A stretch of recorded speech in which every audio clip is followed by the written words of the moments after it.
Okay, class, good morning. Let us start with NCERT revision of the living world.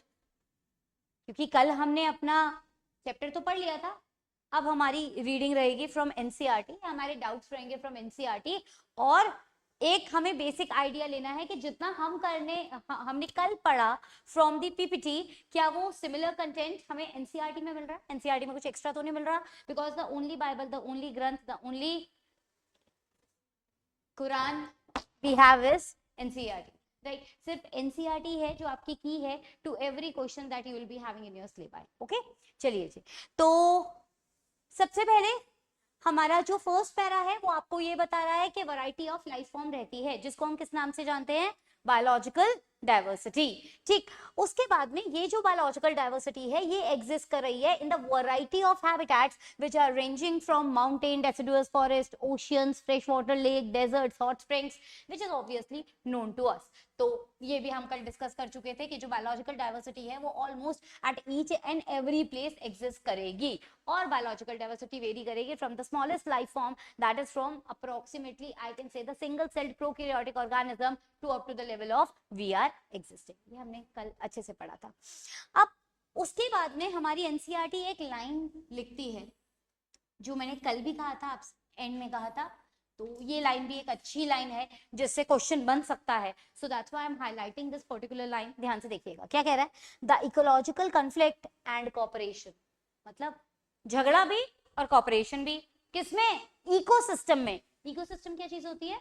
जहां हम रहते हैं, ये रूम है, इस वाले रूम में हम खड़े हैं, आप बैठे हैं, और इंटरैक्शंस है आपके और हमारे बीच में, और किसी और के बीच में भी है क्या? नहीं, एक लिजर्ड मंगा लो यहाँ पर तो उसका भी हमसे इंटरैक्शन होगा, उसके अलावा यहाँ पर बैक्टीरिया भी होगा, उसके अलावा यहाँ पर कुछ फॉर्म्स ऑफ फंगस भी होगा, कुछ इनविजिबल वायरसेस भी हैं। तो ये जो हमारा रूम है this is also equivalent to ecosystem, और इकोसिस्टम की कहानी से हम जब भी रिलेटेड बात करते हैं तो हम इकोलॉजिकल वर्ड यूज कर सकते हैं। तो ये क्या कह रहे हैं? ये कह रहे हैं इकोलॉजिकल कॉन्फ्लिक्ट एंड कोऑपरेशन, यानी कि इकोसिस्टम में होने वाले कॉन्फ्लिक्ट्स और इकोसिस्टम में होने वाली कोऑपरेशन, ठीक, इतनी ज्यादा है अमंग मेंबर ऑफ पॉपुलेशन, यानी कि एक पॉपुलेशन के ऑर्गेनिजम्स में, एंड बिटवीन डिफरेंट पॉपुलेशन, और अलग अलग पॉपुलेशंस के बीच में। ठीक, तो लाइन क्या कह रही है? The ecological conflict and cooperation among members of the population and among population of a community or even the molecular traffic inside a cell, मतलब जो सेल के बीच में भी इंटरैक्शंस है। सेल के बीच में किसके इंटरैक्शन होंगे ma'am? Very good, cell organelles के। ये इंटरैक्शंस इतने स्ट्रॉन्ग हैं, ये इंटरैक्शंस प्रतिद्वंद भी है और कॉपरेशन भी है, यानी लड़ाई भी है और दोस्ती भी है। ये सब देखकर हमें एक इंक्विजिटी आती है। इंक्विजिटी मतलब एक रुचि आती है, ठीक है, इंटरेस्ट आता है कि हम क्या पढ़ें? हम पढ़ें लाइफ। Life, got it? तो ये फर्स्ट पैराग्राफ आपको वही सब बात बता रहा है जो हम कल बात कर चुके हैं। हमने बात की थी बायोडाइवर्सिटी की, इसने वो बताया। हमने बात किया बायोडाइवर्सिटी एग्जिस्ट करेगी, इसने वो बताया, डिफरेंट हैबिटेट में एग्जिस्ट करेगी। फिर हमने बात किया था, ये वाली बात भी मैंने बताई थी, एंड में बोला था कि इंटरैक्शंस होते हैं हमारे सेल के ऑर्गेनली में, तो सेल बनता है, सेल्स में इंटरैक्शन होता है तो टिश्यू बनता है, टिश्यू में इंटरैक्शन होता है तो ऑर्गन्स में इंटरैक्शन होता है तो हम बनते हैं, राइट? तो वही बात इन्होंने बोली है कि कॉन्फ्लिक्ट और कोऑपरेशन, चाहे वो एक पॉपुलेशन में हो, चाहे वो अलग अलग मेंबर्स के बीच में हो, चाहे वो सेल के कंपोनेंट्स के बीच में हो, वो इतना ज्यादा डाइवर्स और इतना ज्यादा इंटरेस्टिंग है कि वो एक्चुअली हमारी इंक्विजिटी, वो एक्चुअली हमें फोर्स करता है so as to study what is known as life. तो पहले पैराग्राफ में लगभग यही लिखा हुआ है। उसके बाद हमारी एनसीईआरटी कहती है, इससे हमारे पास में दो क्वेश्चन आते हैं। पहली बात ये क्वेश्चन आता है कि जी बता दो लाइफ है क्या। तो लाइफ क्या है अब हमें अच्छे से पता है। Life is described by the properties which are the unique and defining property. Unique property में कौन कौन था? Very good, growth, reproduction, and then defining property में था metabolism and consciousness and cellular organisation. Very good, जिससे हम conclusion पे आ गए थे कि life is a self replicating, evolving, self-regulating and interactive system। ठीक, तो पहले क्वेश्चन का आंसर हम कर चुके हैं। सेकंड क्वेश्चन फिलोसफिकल है कि लाइफ एग्जिस्ट क्यों करती है। मैंने ये भी आपको कल कहा था कि लाइफ क्यों एग्जिस्ट करती है। लाइफ इसलिए एग्जिस्ट करती है for the good deeds to the nature and accepting the good deeds from the nature. लेकिन अगर हमने नेचर को डिस्टर्ब किया तो नेचर भी हमें, राइट। चलिए जी, उसके बाद हमने जो यहाँ से रीड किया था दैट इज कि डाइवर्सिटी को बायोलॉजिकल डाइवर्सिटी कहते हैं। अप्रोक्सीमेटली 1.7 से 1.8 मिलियन बायोलॉजिकल डाइवर्सिटी हमें नोन है, जो कि हम आज रीड करने वाले हैं। ठीक, उसके अलावा ये वाला पैराग्राफ एक जर्नल सा है, but yes definitely you should go through it. Hope so आपने रीड किया भी होगा, नहीं रीड किया तो आज इसे याद से रीड कर लीजिएगा। उसके बाद हमने लगभग यहाँ तक पढ़ लिया है कि हम प्लांट्स और एनिमल्स के बारे में बात करेंगे, और उनमें जो कॉन्फ्यूजन्स क्रिएट हो जाते हैं कि कौन प्लांट कौन एनिमल, या फिर सपोजिंगली छवि गई बाहर और छवि जाके एक इंसेक्ट को पकड़ के ले आई, उसने मुझे बोला मैम बताना ये कौन है। उसके बाद में वर्षा ने भी सोचा मैं भी जाती हूँ, छवि लेके आई है तो वो भी लेके आई, मैं बोला ये कौन है, मैंने कहा बेटा दोनों इंसेक्ट है। तो तुम्हारे दिमाग में अगला क्वेश्चन क्या आएगा, दोनों इंसेक्ट हैं तो अलग अलग क्यों दिख रहे हैं मैम, अगर अलग अलग दिख रहे हैं तो नाम बताओ, राइट तो यही चीजें जानने के लिए कि इतनी सारी हमारी जो वैरायटी ऑफ लाइफ फॉर्म है उसको हम किस तरह से समझें और जानें, उसकी बात करेंगे हम next part of the chapter में, जो हमारा एनसीईआरटी का यहाँ से स्टार्ट होगा। यहाँ तक हम पढ़ चुके हैं, अब यहाँ से स्टार्ट होगा, लेकिन इसे स्टार्ट करने से पहले हम जितना पढ़ चुके हैं आज हम उसकी नोट्स राइटिंग करेंगे। So put down the heading in your register, chapter 1 the living world.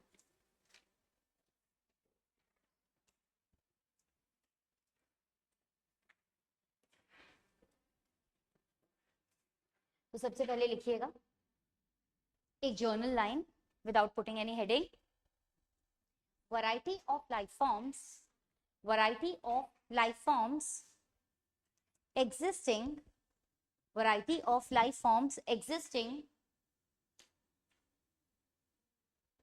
forms the biodiversity, forms the biodiversity or biological diversity or biological diversity। अब एक क्वेश्चन लिखेंगे ब्लैक पेन से, where is life found, where is life found, where is life found.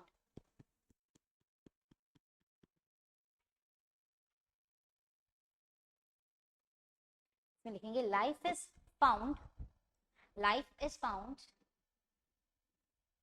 in the biosphere, in the biosphere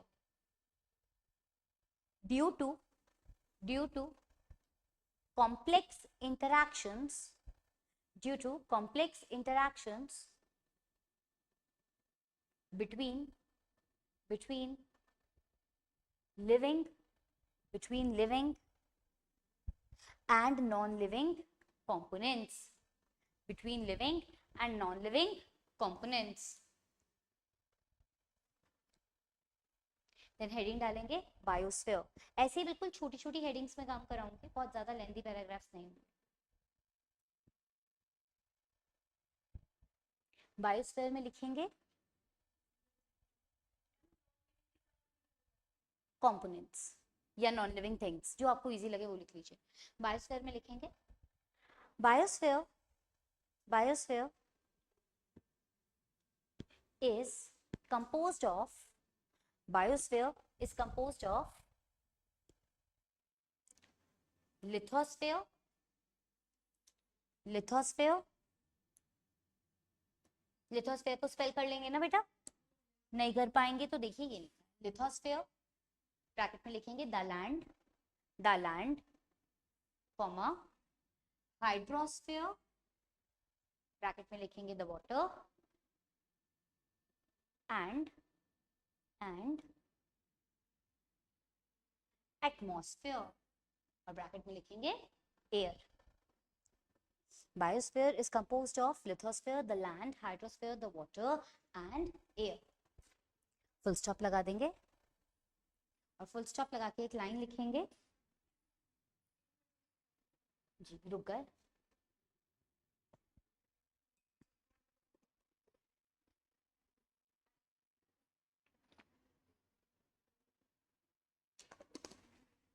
लिख लिया, लिखिएगा।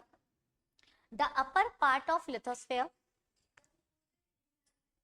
नहीं नहीं कोई हेडिंग नहीं है, इसी में ही है, पैराग्राफ चेंज करके या सेम लाइन में भी लिखोगे तो भी चलेगा। The upper part of lithosphere, the upper part of lithosphere, that is the crust, that is the crust and lower part of atmosphere, lower part of atmosphere and water and water and water principally supports life. दोबारा repeat कर दूं एक बारी, मैंने कहा था upper part of lithosphere that is the crust and lower part of atmosphere and water principally supports life.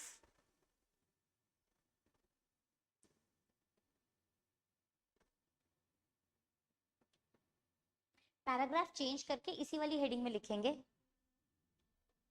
ecosystem, ecosystem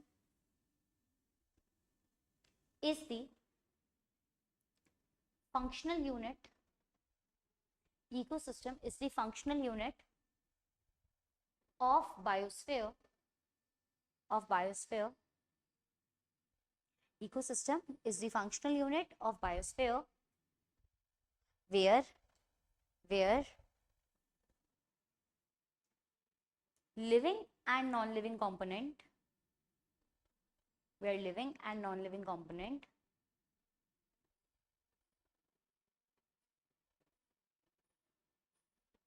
interact with each other,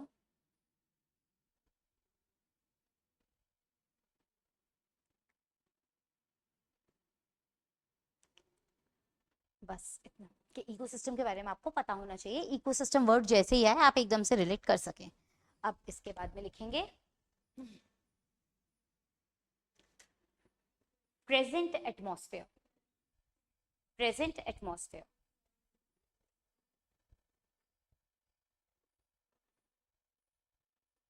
और इसके आगे डैश डाल के लिखेंगे support, support maintenance of life, support maintenance of life,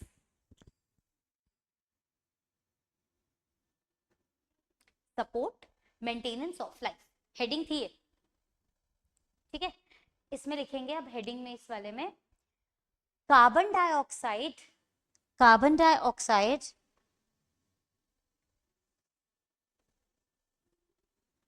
is 0.03%, जैसे यहाँ लिखा है ना बोर्ड पे, यहीं से देख लीजिए, carbon dioxide is 0.03%, comma oxygen is कितना percent, 20.83, and nitrogen is 78.03%.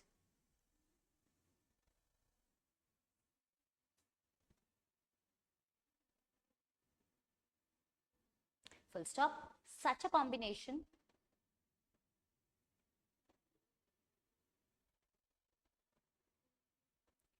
make the environment, make the environment, अब ब्लैक पेन से लिखना, oxidising in nature, oxidising in nature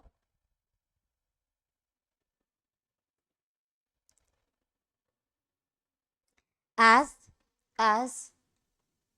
nitrogen is least reactive, as nitrogen is least reactive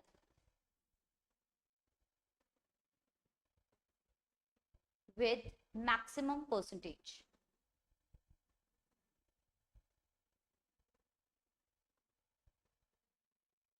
समझ में आ गई बात। अब ये नहीं लिखवाऊंगी मैं कि ऑक्सीडेशन में लॉस ऑफ इलेक्ट्रॉन होता है जिसकी वजह से चीजें ब्रेक डाउन होती हैं। अगर आपको लगता है कि आपको ये लिखना है, क्योंकि ऑक्सीडेशन रिडक्शन हम समझ चुके हैं, आपको अगर वो लिखना है तो फिर आप उसे अलग से पेंसिल से मेंशन कर सकते हैं। कहीं पर भी आपने बेसिक कॉन्सेप्ट्स में मेंशन किया था रिडक्शन, ऑक्सीडेशन, नहीं कोई बात नहीं, हमने पेजेस तो छोड़े हैं ना 3 या 4। अगर आप कहेंगे तो मैं आपको बेसिक कॉन्सेप्ट्स की 4 या 5 लाइन लिखवा दूंगी, जिसमें ऑक्सीडेशन का मतलब, रिडक्शन का मतलब, टाइप ऑफ बॉन्ड्स, ठीक, और उसके अलावा मैटर एंड एनर्जी का डिस्क्रिप्शन, ये 5 लाइन लिख लेंगे तो वो बेसिक्स ऑफ बायोलॉजी के जो हमने कोर कॉन्सेप्ट्स पढ़े हैं वो कवर हो जाएंगे। ठीक है, अगर आपको नहीं लिखना होगा तो आप चैप्टर रजिस्टर के बैक पे भी लिख सकते हैं, वो बेसिक हमें अंडरस्टैंडिंग के लिए चाहिए, वो एज सच पूछा नहीं जाएगा। ठीक, इतना समझ में आ गया? और तो कुछ नहीं लिखवाऊं ना इसके अंदर, ऑक्सीडेशन का मतलब लिखवाने की जरूरत तो नहीं है। ठीक जी, अब इसमें लिखना एक heading primitive atmosphere,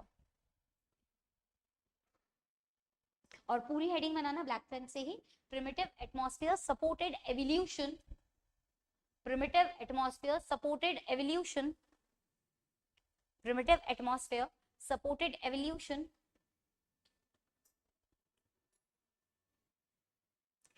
due to its reducing nature, due to its reducing nature, due to its reducing nature। ठीक, चलिए जी, अब इसमें लिखेंगे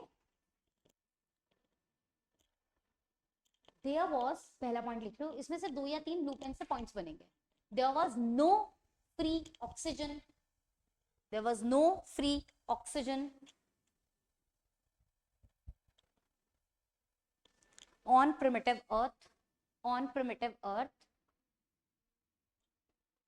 सेकेंड पॉइंट लिखेंगे मेन गैसेस, ऐसे लिखेंगे मेन गैसेस डैश लगा के, hydrogen, water vapour, methane, ammonia, carbon dioxide, carbide and hydrogen cyanide, as it is copy कर लीजिए।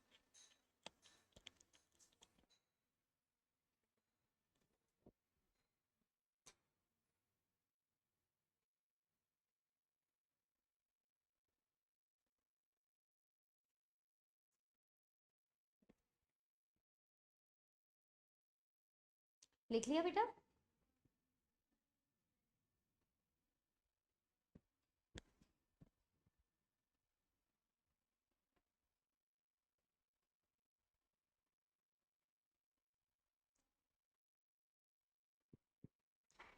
ये सेकंड पॉइंट था हमारा, ठीक है। थर्ड पॉइंट में लिखिएगा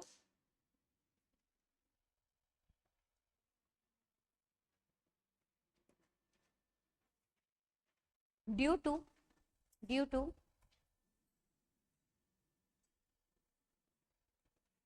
slow, due to slow lowering of temperature,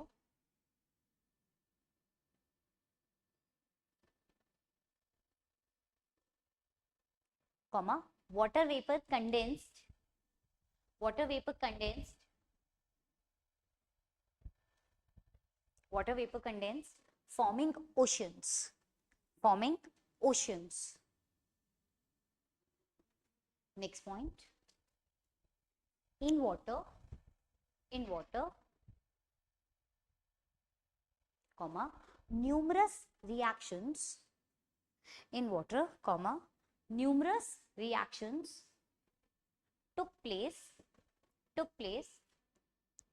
that supported, अब ब्लैक पेन से लिखेंगे operant and Haldane hypothesis, operant and Haldane hypothesis of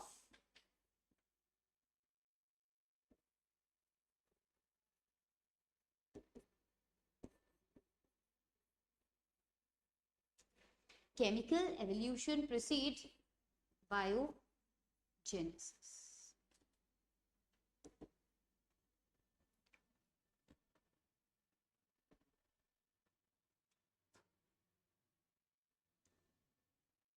11th में सिर्फ नाम लिखवा रही हूँ, 12th में इसकी डिटेल आई।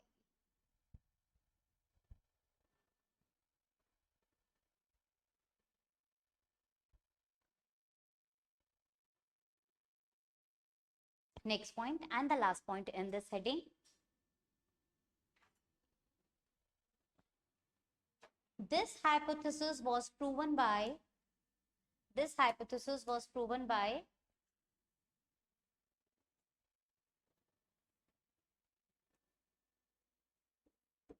S.L.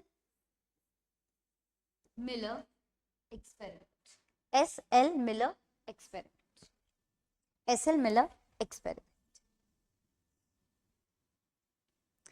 अब आपकी कॉल है, आपकी कॉल इसलिए कह रही हूँ क्योंकि ये 12th क्लास में आएगा एज इट इज, यही वाला एक्सपेरिमेंट, एज इट इज यही वाला डायग्राम।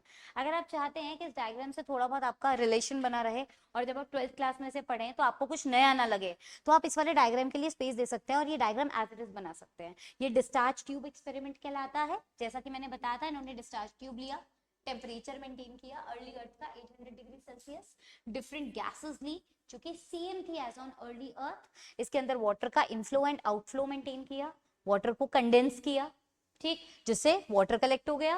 वाटर जो कलेक्ट हुआ उसके अंदर ऑर्गेनिक कंपाउंड मिल गए, यानी केमिकल एवोल्यूशन हो गई। तो अगर आप इस वाले डायग्राम को बनाएंगे तो आपकी एक प्रैक्टिस बन जाएगी फॉर क्लास 12th। और अगर आप नहीं बनाना चाहते अभी के लिए, तो भी मैं आपको बहुत ज्यादा फोर्स नहीं करूंगी, क्योंकि देखो 12th में तो आएगा ही आएगा। कितने लोग बनाना चाहते हैं? Very good. और कितने लोग नहीं बनाना चाहते अभी? क्यों? टाइम लगेगा तो अभी नहीं बनवा रही मैं, ये घर से बनाने के लिए एज अ होमवर्क। ठीक है, एज अ होमवर्क तो कर लेंगे ना आप इसे? ठीक है, ओके। चलिए देन, तो आप इसके लिए स्पेस दे दीजिए।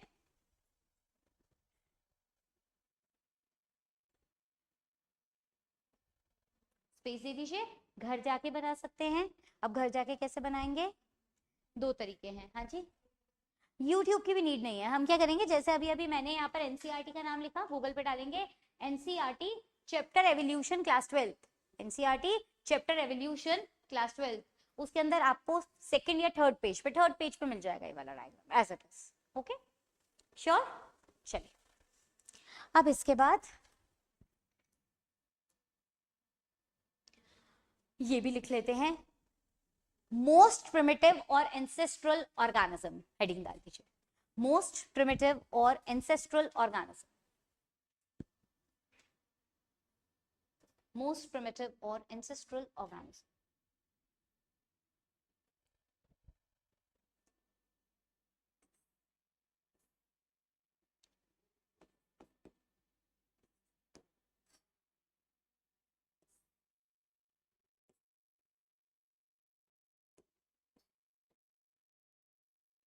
बस जितना मैंने अंडरलाइन किया उतना लिखना है। First point progenote, second point chemoheterotroph. देवर लिखना चाहो तो लिख लो, अंडरस्टूड है। I don't want you to create thesis, I just want you to create की पॉइंट्स, जिससे कि जल्दी से बिल्कुल आंसर मिले पढ़ते ही। तो प्रोजीनोट, कीमो हेट्रोट्रॉफ, सूपीसी source of nutrition, anaerobic respiration, बस ये 4 पॉइंट।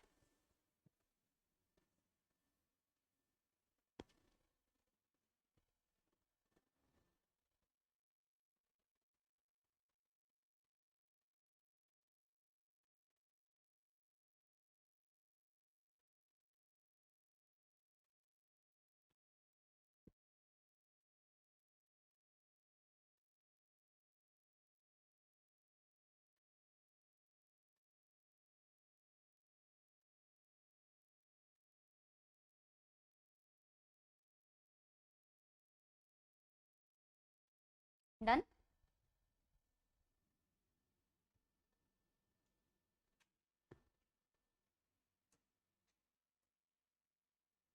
हो गया ना?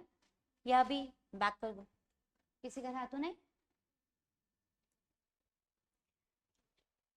बस इसके आगे एक लाइन लिख लो स्टार साइन बनाकर। 4 पॉइंट हो गए। अब स्टार साइन या कोई भी बुलेट मार्क बना लो और उसमें लिखो slowly, slowly oxygen concentration increased, slowly oxygen concentration increased, comma, as a result, as a result,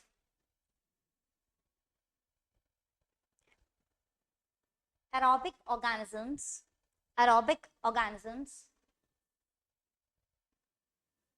dominated the earth, dominated the earth.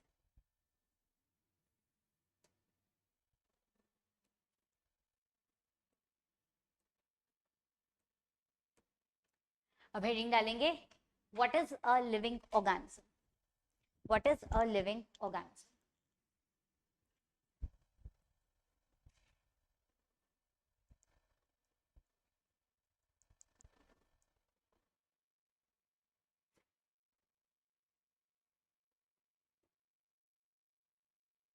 इसमें लिखेंगे properties of living organism, extra लिखेंगे जितना हमारा रिक्वायरमेंट है उसके अकॉर्डिंग लिखते चले।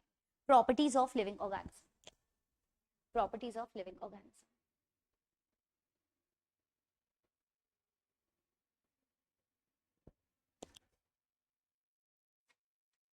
इसमें लिखेंगे लिविंग ऑर्गेनिजम्स, लिविंग ऑर्गेनिजम्स। इससे पहले हम प्रॉपर्टी स्टार्ट करें, एक जर्नल लाइन लिख रहे हैं, ठीक है।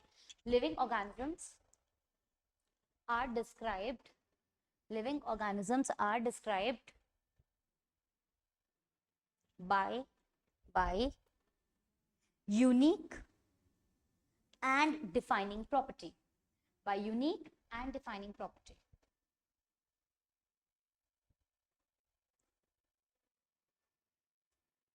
by unique and defining property, full stop.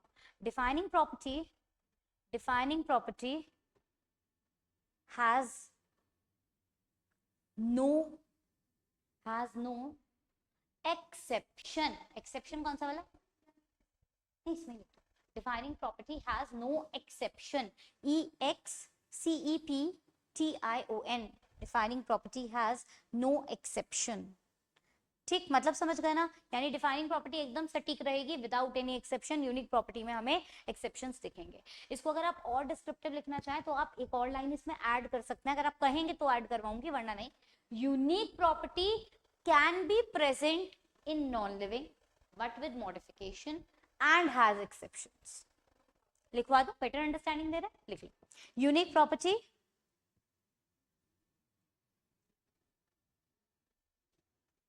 can be present in non-living,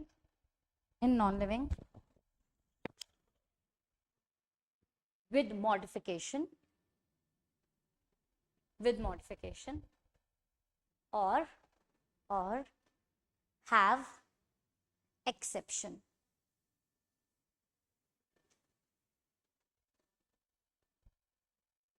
ठीक है, तो हेडिंग डाल दीजिए, पहली हेडिंग ग्रोथ एंड डेवलपमेंट।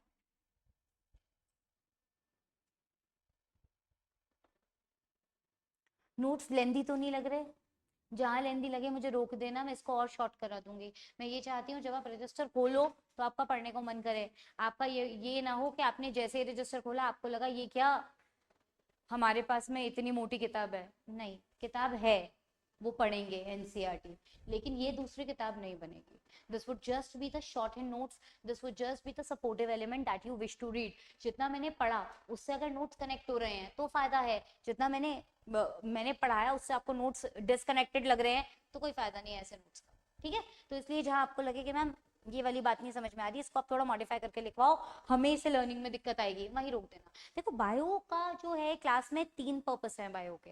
पहला अंडरस्टैंडिंग, दूसरा अंडरस्टैंडिंग विद प्रीवियस नॉलेज जिससे कि हम उसको अपने कंसेप्ट से रिलेट कर पाए, तीसरा लर्निंग। मैं यहाँ लर्निंग के बगैर अगर क्लास से बाहर जा रही हूँ या आपको कॉन्सेप्ट जो मैंने आपसे पूछे आपने मुझे आंसर नहीं दिए, लर्निंग नहीं हुई, तो मेरा काम अभी भी इनकम्प्लीट है। मेरा यही पर्पस है कि मैं आपको क्लास में ही लर्न करा दूं, और क्लास में मैं कब लर्न करा पाऊंगी, जब आप मेरी बात से रिलेट कर पाएंगे। तो जो आप लिख रहे हैं वो रिलेशन होना चाहिए, जो आप क्लास में सुन रहे हैं उसकी अंडरस्टैंडिंग होनी चाहिए। फिर मैं आपसे क्वेश्चन पूछूं आपने एकदम से आंसर दिया तो क्लास में तो आपको लर्न हो गया, अब आपका घर पे रिविजन है। मैं आपको क्लास में ही लर्न कराऊंगी, मैं सिर्फ घर पे आपसे रिविजन कराने वाली हूँ। समझ गए ना? लिखिएगा, growth and development. Growth is described, growth is described by twin character, by twin character, twin समझते हो ना, TWIN, दो character, by twin character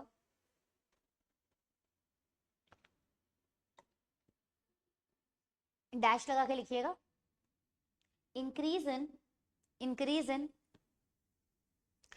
number of cell and increase in mass of cell, increase in number of cell and increase in mass of cell by cell division, by cell division।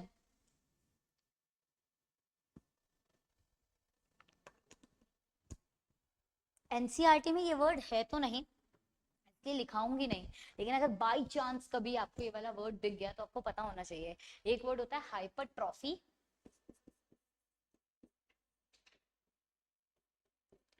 एक word होता है hyperplasia.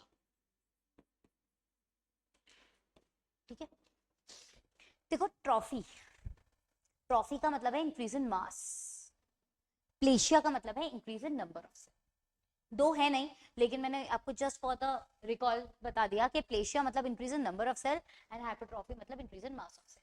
ये आपको कब देखने को मिल सकता है? ये आपको किसी एमसीक्यू में देखने को मिल सकता है, जहां आपका आंसर तो एनसीईआरटी बेस्ड होगा, लेकिन आपको क्वेश्चन में वाला वर्ड देकर कंफ्यूज किया गया होगा, या फिर आपको ऑप्शन में वाले वर्ड देकर कंफ्यूज किए गए होंगे। याद रखना, जब भी कोई भी क्वेश्चन आएगा नीट में, आंसर हमेशा एनसीईआरटी का ही है। ऑप्शन हो सकता है एक आध वो इधर उधर से दे दे, लेकिन वो आंसर हमेशा एनसीईआरटी का देगा। ठीक है, तो जो वो ऑप्शन देने के चांसेस हैं वो हम आपको साइड वाइज बताते रहेंगे, लेकिन अगर फिर भी आपको कोई ऐसा वर्ड दिख जाए जो ऑप्शन आपने पढ़ा नहीं है, तो होपफुली वो तो आंसर नहीं है। आंसर कौन सा वाला है? एनसीईआरटी वाला। समझ गए? चलिए जी, अब इसके आगे लिखेंगे, ग्रोथ लिख लिया, described by the twin characteristic that is increase in mass, increase in number by cell division. फिर लिखिएगा आगे डेवलपमेंट, डेवलपमेंट, हाँ पैराग्राफ चेंज करके इसी वाली हेडिंग में, development indicates directed growth, development indicates directed growth। Full stop लगा के लिखिएगा। प्लांट ग्रो, अभी अभी नेक्स्ट लाइन है आपकी, ठीक है, और बुलेट पॉइंट भी बना सकते हैं आप इसका। Plant grow through out the life, plant grow through out the life and their THEIR and their growth is localized, and their growth is localized। Next bullet point, animals grow only up to a certain age, only up to a certain age with unlocalized growth। Animal grow only up to a certain age with unlocalized growth, with unlocalized growth।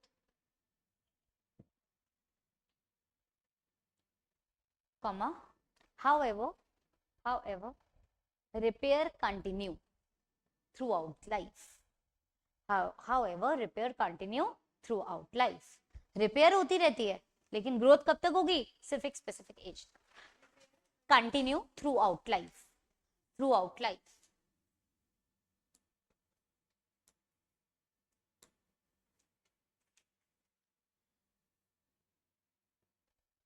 अब एक और bullet point बनाएंगे, इन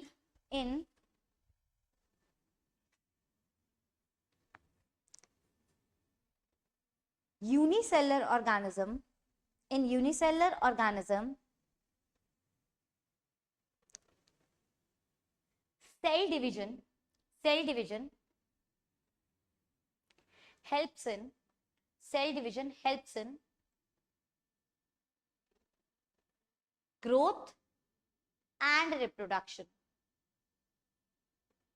growth and reproduction, whereas in multicellular forms,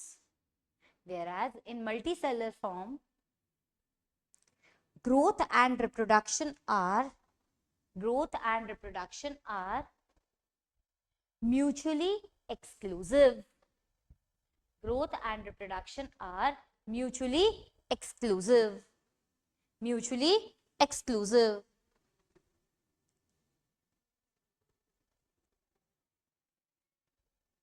next line लिखेंगे heading डाल के black pen से, मतलब है तो यही लेकिन ब्लैक पेन से एक लाइन लिख रहे हो। Growth is the unique property, growth is the unique property, growth is the unique property since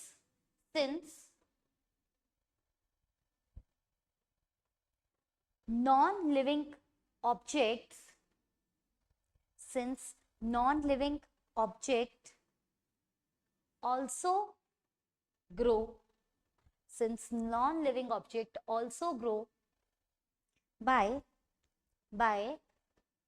surface accumulation, by surface accumulation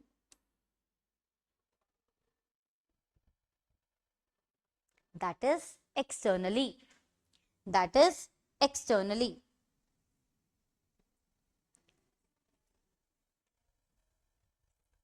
growth finish हो गई, फर्स्ट प्रॉपर्टी. सेल डिवीजन एक लाइन और लिख लीजिए. इफ हाँ, इसमें ब्लू पेन से bullet mark करके, if growth needs to be observed, if growth needs to be observed in vitro, if growth needs to be observed in vitro, comma, we can simply do it, we can simply do it by counting the number of cell, by counting the number of cell.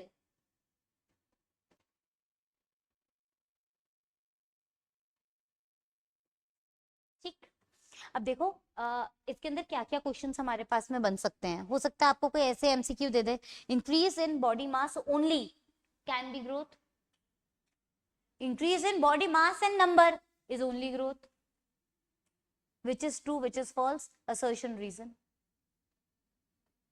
Increase in body mass is growth, increase in body mass and number only is growth.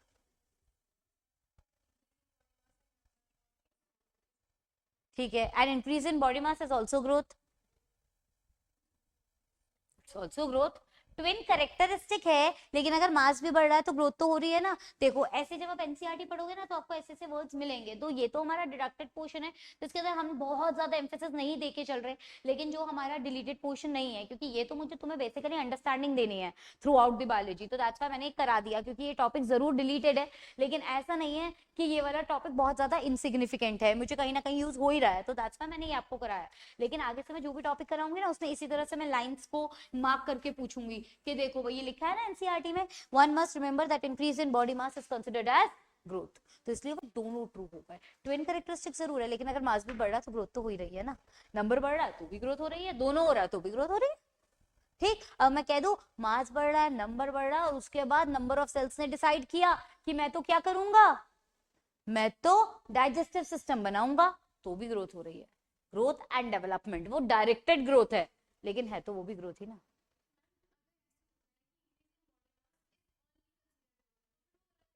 नहीं, that is also,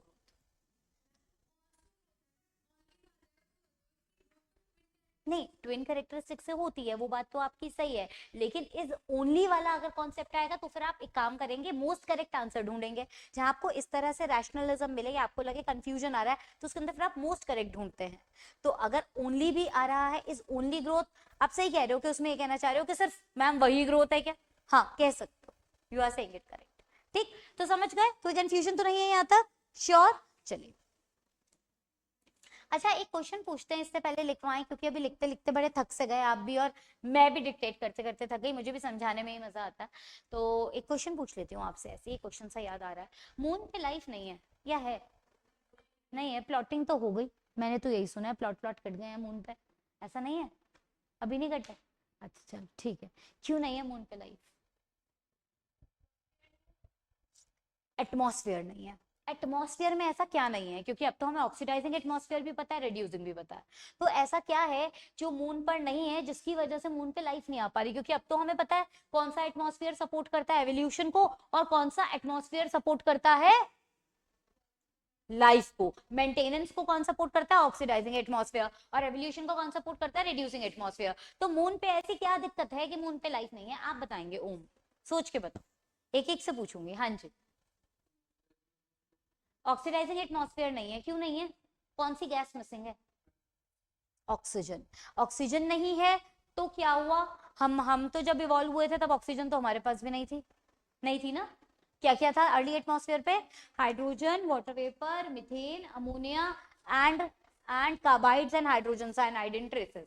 तो basically तो हमें water vapour का सहारा लेना पड़ा और carbon dioxide को reduce कर दिया कार्बोहाइड्रेट में, कार्बोहाइड्रेट से खाना मिल गया, वाटर वेपर से वाटर मिल गया, तो फिर वहां पर वाटर भी नहीं है, वहां पर वाटर भी नहीं है।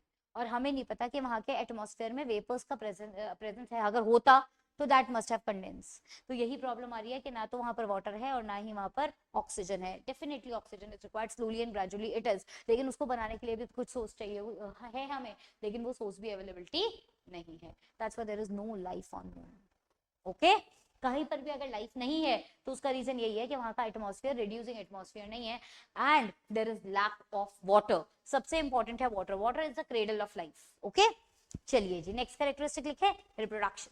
थके तो नहीं लिखते लिखते, बहुत बढ़िया, लिखिए जी।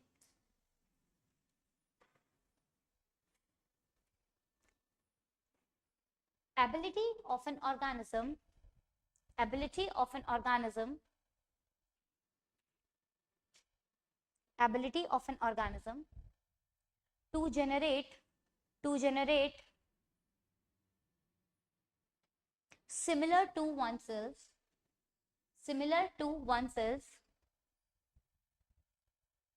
is known as reproduction. Ability of an organism to generate similar to oneself is known as reproduction. Full stop. It is essential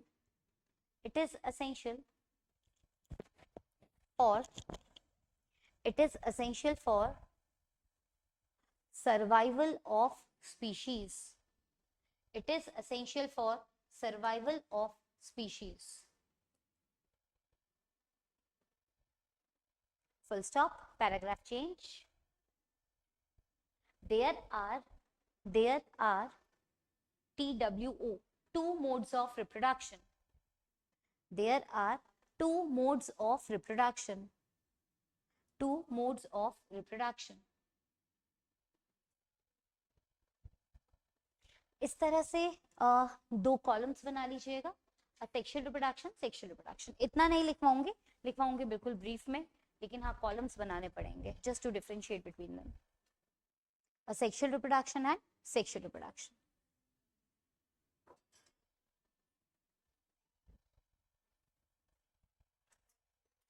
यहीं पर मैं गेमीट्स की डेफिनेशन भी लिखवा दूंगी जिससे कि आपको याद रहे कि गेमीट्स क्या होते हैं।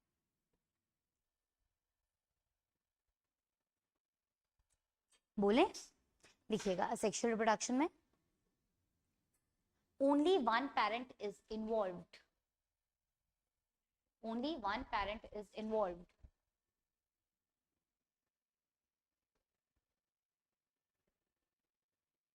सेक्सुअल रिप्रोडक्शन में लिखिएगा बाय पेरेंटल, BIPARENTAL,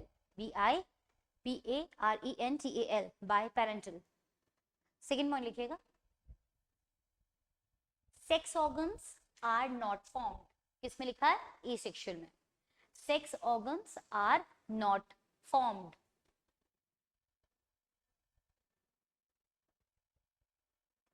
सेक्सुअल में लिखिएगा sex organs are formed.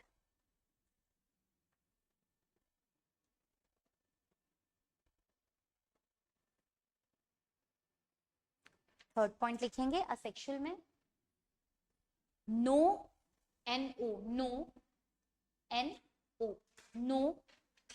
gametes are involved. बेटा पॉइंट लगाते हुए चलो 1 2 3 ना, कोई नहीं बुलेट भी मार्क कर दिया, ठीक है, उसने नहीं लगाया हुआ। No gametes are involved. Sexual में लिखेंगे गेमीट्स आर इन्वॉल्व्ड। और यहीं पर हम स्टार साइन बना के गेमीट्स का डिस्क्रिप्शन लिखेंगे, ठीक है। तो लिखिएगा गेमीट्स आर, यहीं पर ही गेमीट्स आर इन्वॉल्व्ड के बाद इसी वाली लाइन में लिख दीजिए स्टार साइन बनाकर यहाँ पर, ठीक है। सेक्सुअल रिप्रोडक्शन में लिख दीजिए gametes are specialised sex cells sex cells with half HALF, with half HALF, with half the number of chromosome, with half the number of chromosome produced by meiosis, MEIOSIS. Rest we will be continuing in the next lecture with the write-up only and then to the next part. Thank you.